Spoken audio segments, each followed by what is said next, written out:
J'avais envie de parler des élections françaises de 2027 et, à mon avis, qu'est-ce qui va se passer? Quels sont un peu les pronostics qu'on peut faire à ce stade?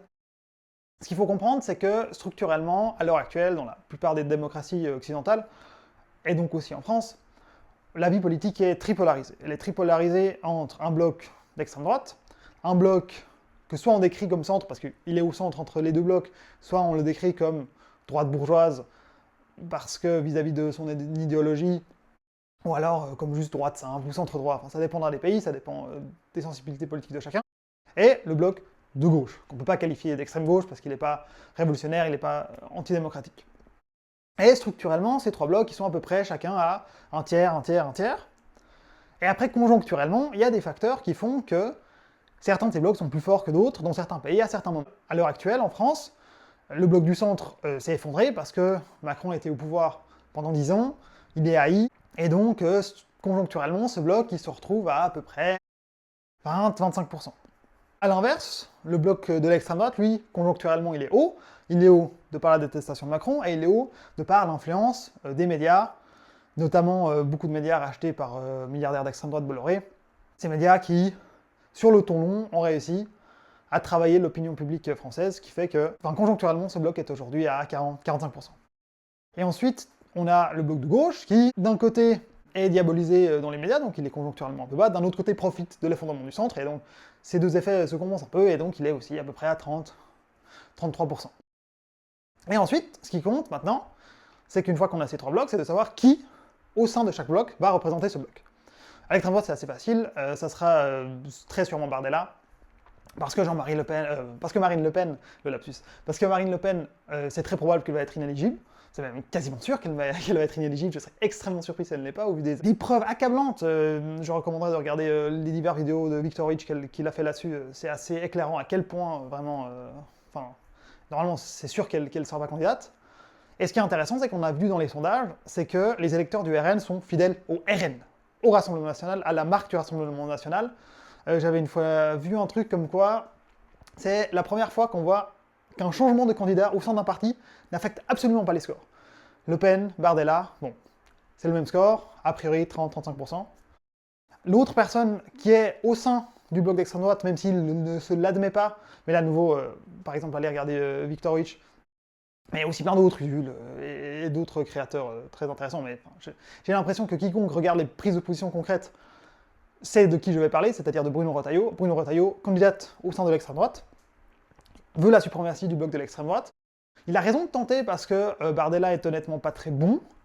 Il sait apprendre un petit texte par cœur, mais dès qu'on le confronte un peu, il s'effondre assez vite. Hein. Vous pouvez aller regarder le débat avec Attal qu'il a fait, et même genre, les diverses questions qu'il répond au journalisme. Voilà. Retailleau n'est pas mauvais, il est malheureusement pas mauvais pour mes politiques personnelles.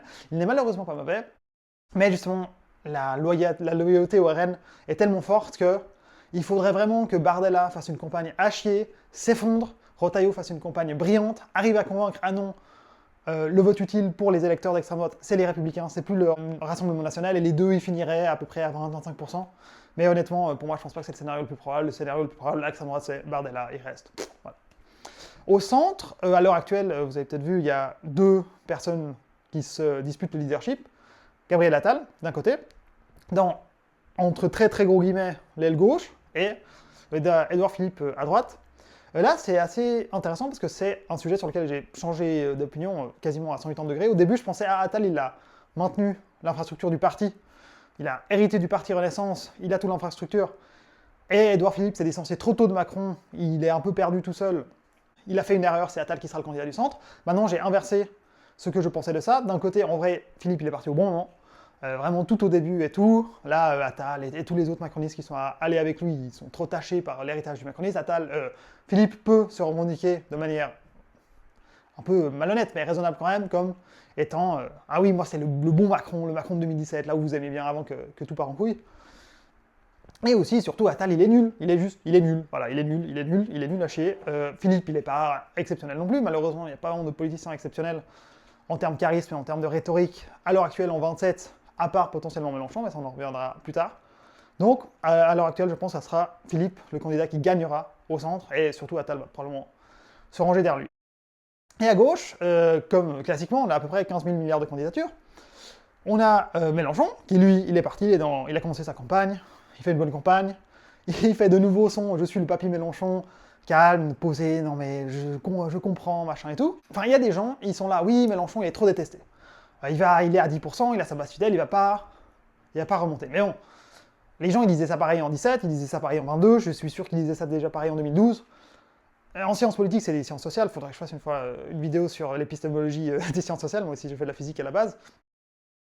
On a 2 cas d'études, empiriquement, et on est très content. Normalement, on a n égale 1, là on a n égale 2. Qu'est-ce qui s'est passé en 17? Qu'est-ce qui s'est passé en 22? Mélenchon, il part à 10%, parce que les sondages, un an et demi des présidentielles, c'est très les préjugés et tout, parce que les gens entendent mal parler de lui dans les médias, et en même temps aussi, dans l'entre-campagne, il est un peu plus agressif et tout.